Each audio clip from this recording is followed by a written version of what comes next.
गरीब माँ और 5 बेटियों का गाजर घर। बाबूजी, रोटी बना दी है, खा लीजिएगा, मैं खेत पर जा रही हूँ।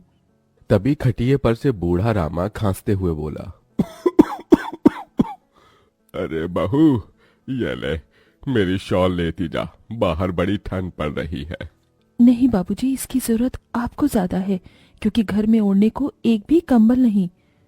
माँ, आज हम तीनों भी आपके साथ चलेंगे खेत पर बच्चों, तुम्हारे पास स्वेटर भी नहीं, सर्दी लग जाएगी।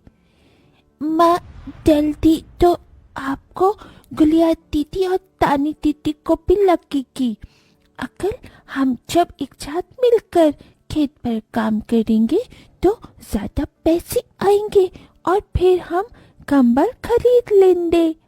मेरा राजा बेटा कितना समझदार हो गया है, माँ के दुख को समझने लगा है। सरिता अपने बच्चों के साथ खेत पर आती है, जो कि जंगल के पास पड़ता था। बच्चों, हमें आज के आज खेत जोतकर गाजर की फसल बोनी है। सरिता की चारों बिटिया और राजा भी कड़ी मेहनत से बंजर खेत को जोतते हैं और फिर सब मिलकर खेती करते हैं। दिन बीतते हैं। एक रोज जब सरिता घर आती है तो वो अपने पति को घर में जुआ खेलते देखती है।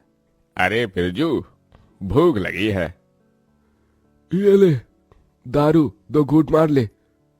अरे खाली दारू, इसके साथ कुछ चखना मिल जाता तो मजा आ जाता। अरे देख बिरजू, तेरी लुगाई आ गई। बिरजू को घर में जुआ खेलते देखकर सरिता बौखला कर बोली, अजी, तुमको शर्म नहीं आती? घर में जुआ खेलते और दारूबाजी करते। तो फिर बोली, अरे जानती नहीं, पति परमेश्वर होता है और पत्नी की जगह पति के पैरों में होती है। चल जल्दी से मेरे लिए अंडा ऑमलेट बना और गरम रोटी भी। तुम्हें अब मुफ्त का खिलाने को राशन नहीं मेरे पास। 6 बच्चे हो गए हैं, जानती भी हो इन सब का पेट कितनी मुश्किल से पाल रही हूँ मैं। तुम्हें तो जिम्मेदारी से मतलब ही नहीं। घर में बूढ़ा बीमार पिता है, तुम तो कमाने गए थे ना, फिर क्या हुआ? आते ही पैसे मांगने लगी। पति ने खाया पिया कि नहीं ये तेरा बाप पूछेगा। नशे में धुत बिरजू सरिता से अकड़ते हुए अपनी चमड़े की चप्पल निकालकर उसे बहुत पीटता है। ये ले, और लड़ाएगी जुबान? मैं कमाता नहीं तो क्या इस घर में मेरी इज्जत नहीं होगी? ये ले। बचाओ, ओह बचाओ, माँ को मत मारो पिताजी। तभी लड़खड़ाते हुए बिछौने से उठकर बूढ़ा रामा कहता है, अरे निकम्मे, छोड़ दे बहू को, निकल जा इस घर से तू, और फिर कभी शक्ल मत दिखाना। अरे ये मेरा घर है, मैंने बनाया है इसे। बिरजू चला जाता है। तभी रामा रोते हुए बोलता है, अरे जाने कैसे उड़ाऊं बेटे को जन्म दे दिया है मैंने। मेरे हाथों भारी गलती हो गई जो इसे तेरी शादी कराई। बहू माफ कर दे मुझे। पर उस 5 बेटियों की गरीब माँ का दुख इतना ही नहीं था कि एकदम से जोरदार तूफान उठा और झोपड़ी की छत हवा के झोंके से उखड़ कर गिर गई। हे भगवान, इतना भयंकर तूफान! तानी, गुड़िया, अंजू, तुम तीनों सोनी, राजा और मुनिया को लेके बाहर निकलो, मैं दादाजी को लेकर आती हूँ। उठिए बाबूजी। नहीं बहू, तू जा, मेरा समय आ गया है। तुझे उन 5 बच्चियों की सौगंध, तेरे बाद उन्हें देखने वाला कोई नहीं। जा बहू, जा। सरिता के बाहर निकलते ही पूरी झोपड़ी गिर जाती है। सरिता छाती पीट पीट कर रोने लगती है। बाबूजी। अरे कैसा निर्दयी है रे तू ऊपर वाले! क्या मिला आखिर, क्या मिला तुझे मेरा घर उजाड़ कर? तू खुद तो अपने घर में सो रहा है और मेरी 5 बेटियों को बेघर कर दिया। जवाब दे, तू बोलता क्यों नहीं? सरिता को टूट कर रोता देखकर उसकी 5 बेटी भी बिलख बिलख कर रोती है। चुप हो जाओ माँ, रो मत। माँ, मुझे जल्दी ठंड लगती है। हे भगवान, इतनी बर्फ गिर रही है, मुझे इस ठंड से अपने बच्चों को बचाना होगा। सरिता सबका दरवाजा खटखटाती है, मगर कोई भी मुसीबत में उसकी मदद नहीं करता। हार कर वो अपने जंगल वाले गाजर के खेत में आ जाती है और सब रात भर ठंड से कांपते ठिठुरते हुए बीतती है। माँ, बहुत भूख लगी है। हाँ माँ, मुझे भी भूख लगी है। तभी सरिता की सबसे बड़ी बेटी तानी खेत में देखती है जहां लाल लाल गाजर उगे थे।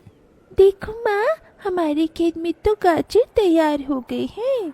फिर तानी अपने सभी भाई बहनों को गाजर तोड़ कर देती है। ये लो मेरी बहनों, गाजर खा लो। अपनी बेटियों को ठंड में ऐसे देख उस गरीब माँ का मन अपार दुख से भर जाता है। अपनी इस गरीब लाचार माँ को माफ कर देना बच्चों, तुम्हें ये ठंड भोगना पड़ रहा है। तभी एकदम से दिन का माहौल रात सा हो जाता है और तेजी से बर्फ गिरने लगती है। बाप रे बाप, एकदम से इतनी ठंड, ऐसे तो बिना घर के हम बच नहीं पाएंगे। तभी सरिता अपना आंचल उन पर उड़ाती है, मगर बच्चे थरथरा उठते हैं कि एकदम से गुड़िया कहती है, माँ, तानी दीदी, हम अपना घर बना सकते हैं।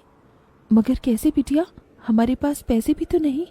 माँ देखो, हमारे खेत में कितने सारे गाजर उगे हैं, हम इसी से अपना घर तैयार करेंगे, पर हम सबको साथ मिलकर मदद करनी होगी।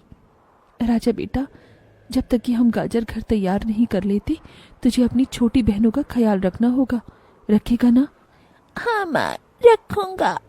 सरिता आग जलाकर अपने दोनों सबसे छोटे बच्चों को उसके पास बिठा देती है और खुद अपनी चारों बेटियों के साथ उस भयंकर ठंड में गाजर घर बनाने लगती है।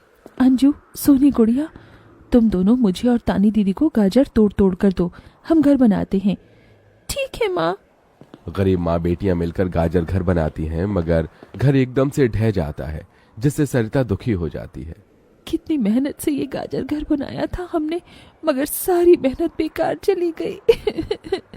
तभी चारों बेटियां रोते हुए गाकर अपनी माँ को हिम्मत देती हैं।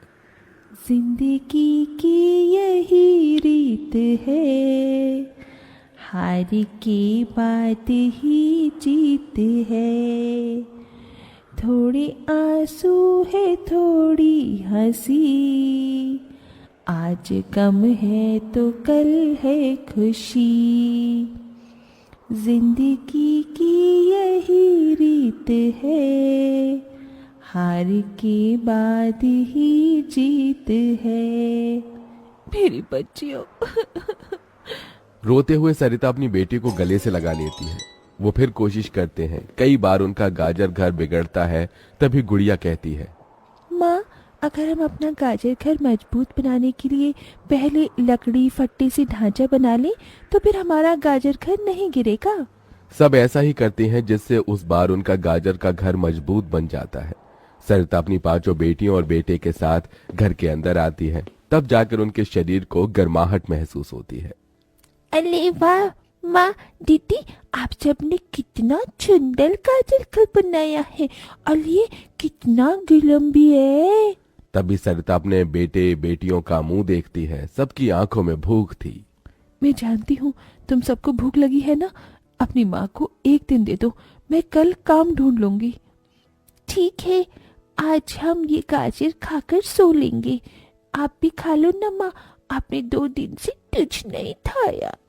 सोनी अपने नन्हे हाथों से अपनी गरीब माँ को गाजर खिलाती है। अगले दिन सरिता ठंड में इधर से उधर काम ढूंढने भटकती रहती है, मगर कोई उसे काम नहीं देता।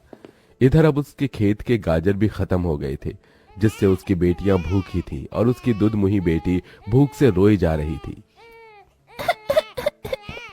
माँ, मुन्ना को भूख लगी है, उसे खाना चाहिए।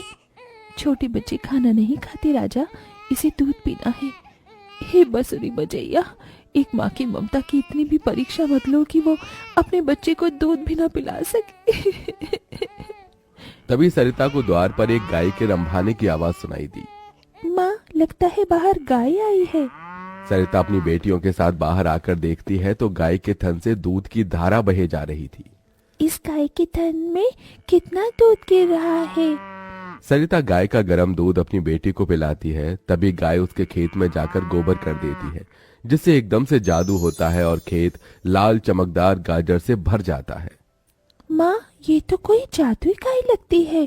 देखो, हमारे खेत में कितने गाजर उगाए। हाँ गुड़िया, मैं जादुई गाय हूँ। मुझे वरदान प्राप्त है, जिस भी बंजर खेत में मैं गोबर करूंगी वो फसल से भर जाएगी। मैं इससे पहले भी तुम्हारे खेत में आई थी। इसका मतलब गौ माता, आपकी वजह से उस वक्त भी मुझ गरीब के बंजर खेत में गाजर उगी थी। आपका कोटि कोटि धन्यवाद गौ माता। माँ, तुम काम ढूंढ रही थी ना, अब मैं ढूंढना। तुम तो कितना अच्छा गाजर का हलवा बनाती हो, और गाय के दूध से खोया, घी, दूध सब बनता है। तुम हलवा बनाकर बेचो। सरिता उस गाय के दूध से घी खोया तैयार कर लेती है और गाजर का हलवा बनाकर बेचने लगती है, जो कि लोगों को खाने में स्वादिष्ट लगता है। उसकी अच्छी कमाई होती है, जिससे उसकी आर्थिक स्थिति ठीक हो जाती है और वो गाय उसके गाजर घर के बाहर बंधी खेत के गाजर और घर दोनों की पहरेदारी दिया करती।